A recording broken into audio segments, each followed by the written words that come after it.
Mas está conosco aqui no nosso programa o deputado estadual Iglesias Moisés, que agora vai conversar conosco, e já me preocupa muito essa questão da ameaça, porque isso é um assunto sensível, muito delicado, muito delicado.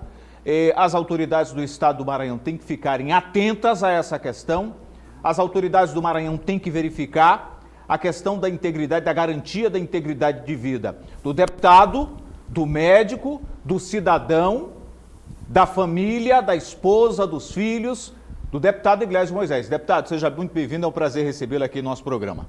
Obrigado, Oswaldo, pela deferência. É uma satisfação vir comentar contigo essa situação. E, obviamente, não poderia deixar de falar sobre o que aconteceu, como recentemente foi aprovado na OAB, aguardando agora os trâmites da carteira realmente para poder exercer a advocacia, né? Repudiar também essa nota que foi colocada pelo presidente da ordem, uma verdadeira vergonha. Os advogados não estavam agindo na condição de advogados. Claramente há materialidade disso, por exemplo, esse depoimento que foi trazido pelo repórter, né, ele foi muito preciso. O advogado Pablo, ele pegou o token dele, da época que ele era assessor do Ministério Público, e o Ministério Público, doutor Nicolau, tem que ficar atento para isso, para entender como é que um funcionário que há 4 anos não está no órgão ainda tem acesso ao sistema. Eu não consigo acessar o banco de jogadores do Moto e sair há 3 meses da presidência. E alguém de fora consegue alcançar o sistema do Ministério Público de processos sigilosos. Então, houve uma ação de bandidos com curso de direito e com inscrição na ordem de advogados, que não tiveram em nenhum momento suas prerrogativas violadas. Em momento algum isso aconteceu. Eles estão lá em Pedrinhas, numa sala dita de Estado-Maior, não tiveram seus escritórios invadidos, não teve nenhum tipo de violação de prerrogativas. Houve uma omissão da OAB, que ao passo que ela emite uma nota de repúdio à imprensa, por questão de suposta violação, vazamento de informação, o que seria da humanidade hoje se a imprensa não tivesse a possibilidade de ter acesso a algumas informações que o poder público, às vezes, quer segurar justamente para que a sociedade não saiba de tanta falcatrua, tanta irregularidade. Então, a OAB deveria ter dito na nota que abriu um procedimento disciplinar, ela pode fazer e deve fazer isso de ofício para apurar a conduta de pessoas que, de acordo com a investigação, praticaram crimes e que, por isso, tiveram suas prisões preventivas decretadas. Foram prisões preventivas decretadas após análise do judiciário.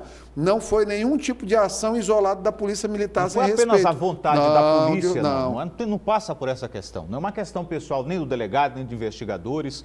É uma decisão que foi solicitado pela polícia, acatado pelo Ministério Público e deferido pela Justiça. Perfeito, foi tudo dentro do devido processo legal e, claro, agora eles vão poder se explicar. Tiveram recolhidos os computadores que estavam em casa, agora precisa ser periciado esse material, não era material do escritório dos advogados, e seguir adiante para investigar essas quadrilhas.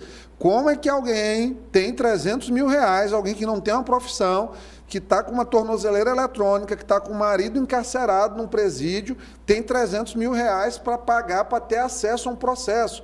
E eu encontro um advogado que o Estatuto da OAB e o Código de Ética da OAB, primeiro diz o que é a função da OAB, segundo diz o que é o Código de Ética da OAB, que o advogado tem que se pautar pela moralidade também, pela função honrosa. Então é desonroso, obviamente, isso, e deveria levar a suscitar uma moção de repúdio aos advogados, porque a OAB não é babá, ela não é protetora de advogado safado. Tem que ter respeito à advocacia, que é uma ordem nobre. Deputado Iglesias, parece que a serpente que a gente tem aqui com relação à incidência desses crimes, ela é um pouco maior do que se imaginava, principalmente com essa notícia, esse suposto plano, ou plano já descoberto de assassiná-lo.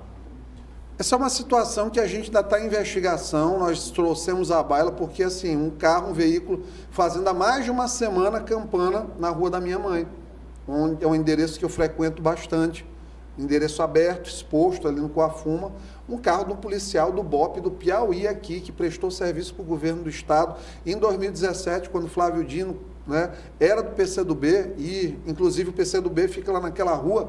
Então a gente fica sem saber se é monitoramento para matar ou monitoramento para tentar achar alguma coisa que nunca vão encontrar em relação a qualquer falha nossa, qualquer indício administrativo irregular. Então, a preocupação é válida, nós acionamos todo o aparato policial possível do Estado, investigativo e também de proteção. Agora estou andando com escolta porque é um policial do BOPE, proprietário do carro, totalmente fechado, no vidro fumê, no insufilme, na película, 100%, e uma atitude extremamente suspeita. Então a gente não vai descansar enquanto não tivermos as respostas para isso. Ele já foi encontrado, deputado?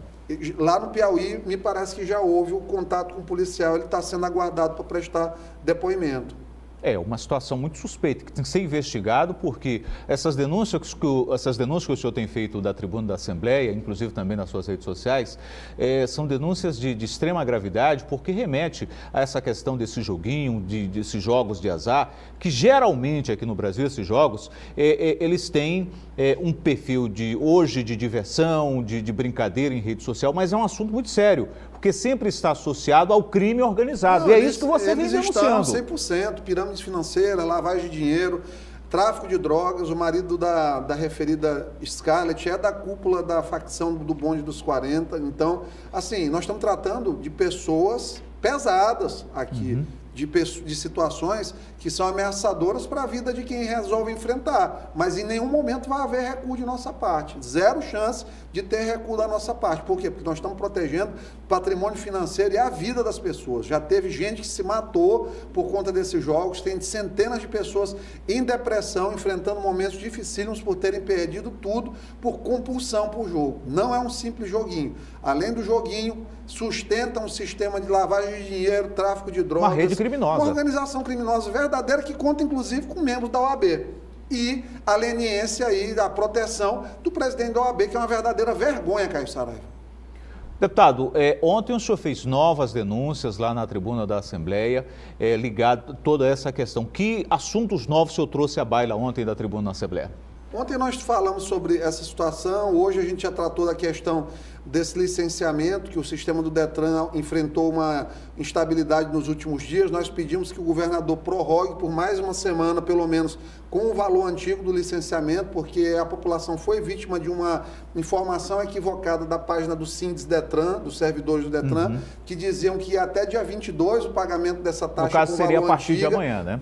Seria a partir da manhã, mas isso nunca existiu. A data certa era o dia 19, segunda-feira, que foi quando entrou a vigência desse novo ICMS com essas novas taxas do Detran. Ou seja, 90 dias depois de promulgada a lei. Exatamente, que inclusive nós não estivemos presentes nessa votação, pois eu estava em Brasília. E o que é que você acha dessa questão? Porque hoje todo mundo está chiando aqui no estado do Maranhão sobre esses mais de R$70 que incidiu no aumento dessa taxa de licenciamento. O que aconteceu? Eu fui numa reunião da Secretaria de Fazenda e me manifestei contra esse reajuste. Por quê? Da forma que foi feito. Flávio Dino manteve congelado de 2015 a 2022. Não teve atualização. O governo resolveu fazer o reajuste de uma vez do IPCA, da inflação. Ele poderia fazer isso até sem uma lei, mas preferiu fazer por lei, mas contra o nosso conselho em relação a isso. Por quê? Porque é um desgaste muito grande para uma arrecadação pequena em bens que são muito sensíveis aos cidadãos. As pessoas têm dificuldade de pagar o IPVA parcelado, ter uma dobra no valor do licenciamento, é mais um golpe pesado no bolso do contribuinte. Então, na reunião, há testemunhas disso.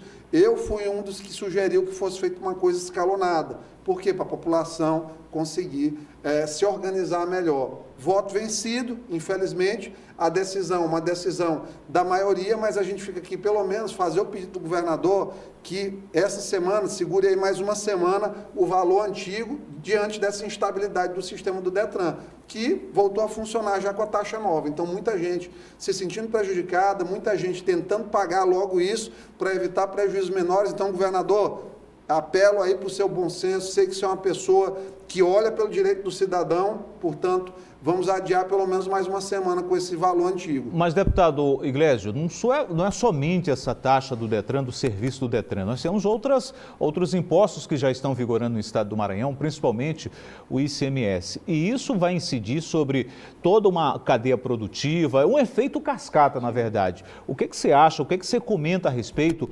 dessa oneração dos valores do ICMS, desses novos patamares de cobrança desse imposto aqui no estado estado do Maranhão sobre produtos e serviços? Eu acho que é momento de repensar, além de no orçamento, de pensar só, vamos aumentar a receita, ter que cortar um pouco na despesa também. A gordura custeio. da máquina, O governador, né? tem tentado, inclusive, fazer isso, mas eu acho que algumas situações precisam ser repensadas diante de custeio. Por exemplo, alguns restaurantes populares que estão inseridos em regiões onde quem come no restaurante popular não é quem é pobre. É justamente o funcionário do Paraíba que recebe um ticket de alimentação e muitas vezes ele podia pagar uma quentinha de R$ 6, R$ 7 e ele já não paga mais. Ele come no restaurante popular, tira o direito daquela pessoa que é realmente pobre e precisaria fazer o uso do restaurante popular, porque às vezes a pessoa pobre está mal vestida, não se sente bem ali de conviver e vários lugares têm presença disso, apesar de ser uma política bem avaliada. Outras situações em relação à priorização de algumas obras em relação às outras, então acho que há um espaço para se cortar um pouquinho na despesa também, porque um ICMS muito elevado, ele penaliza bastante o cidadão. A máquina administrativa também não está muito inchada, ô deputado? Eu acho que tem secretaria demais, Desnecessário. realmente, e poderia ser feita uma reforma administrativa. Eu, se fosse governador, atuaria no sentido de enxugar um pouco a máquina nesse sentido. E acho que o governador ainda vai no curso desse mandato dele fazer esse ajuste tão necessário. Deputado, nos últimos dias nós presenciamos, os maranhenses presenciaram uma das cenas mais deprimentes, se a gente for analisar, ver assim a situação com muita clareza, de uma disputa boba que eu julguei até ser idiota, em que o governo do estado e a prefeitura de São Luís disputaram quem faria o melhor carnaval. E nos últimos dias o Ministério do Turismo não encontrou o município de São Luís, pelo menos a cidade de São Luís ou o estado do Maranhão, como um dos melhores carnavais do Brasil, dentro de uma relação divulgada pelo Ministério do Turismo. Ou seja, nós não tivemos aqui nem entre os 5 melhores carnavais do Brasil.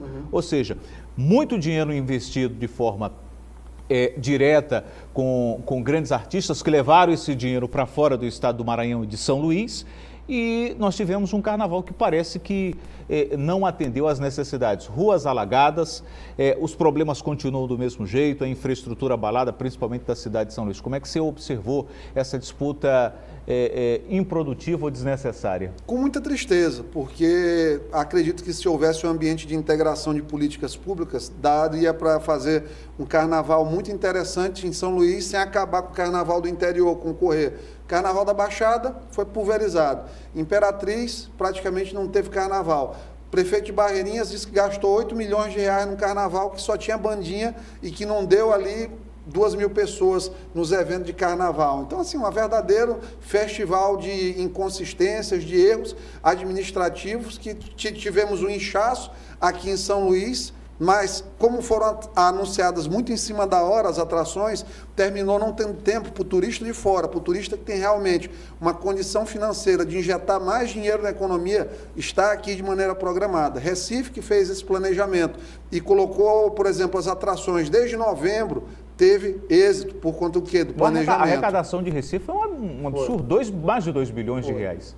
Ou seja, então, muito dinheiro, né? Então é isso, que fique a lição para o próximo ano, até para o São João já também, integrar mais, levantar essa bandeira branca em relação a essa disputa política que se avizinha ainda para a Prefeitura de São Luís. Deputado, recentemente eu recebi aqui no nosso programa o Laésio Bonfim, como também recebi o presidente do Novo aqui.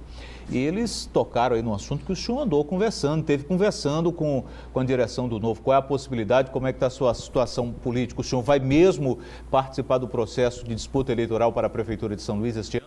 Só existe uma possibilidade, duas na verdade, né, de não participar. É Deus não querer e eu não conseguir um partido.